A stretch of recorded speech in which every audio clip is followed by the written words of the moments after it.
ফকিরটি প্রচণ্ড দুর্বল এবং জীর্ণশীর্ণ অবস্থায় রাস্তার পাশে শুয়ে আছে। আলী রাদিয়াল্লাহু তাআলা আনহু তার কাছে গেলেন এবং তাকে সালাম দিলেন, কিন্তু সেই ফকির সালামের কোনো উত্তর দিলেন না।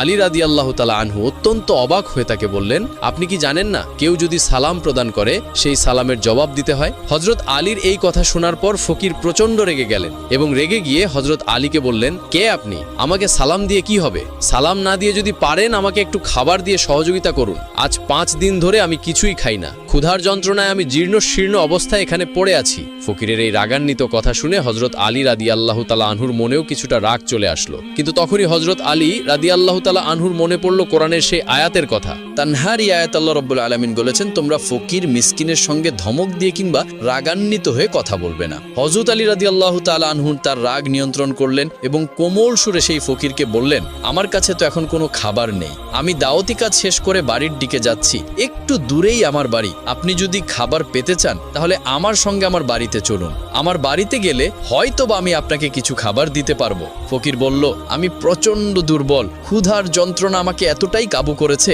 যে আমি উঠে দাঁড়াতেও পারছি না। আমি কিভাবে আপনার সঙ্গে আপনার বাড়ি পর্যন্ত হেঁটে যাব? আপনার বাড়িতে আমি যেতে পারি যদি আপনি আমাকে কাঁধে করে নিয়ে যান। অতঃপর হযরত আলী রাদিয়াল্লাহু তাআলা আনহু ফকিরকে কাঁধে নিলেন এবং কাঁধে নিয়ে বাড়ির দিকে হাঁটতে শুরু করলেন। কিছুক্ষণ পর হযরত আলী বাড়িতে পৌঁছালেন এবং বাড়ির উঠানে সেই ফকিরকে শুইয়ে রাখলেন। তারপর ঘরের দরজায় গিয়ে সালাম দিলেন, আসসালামু আলাইকুম।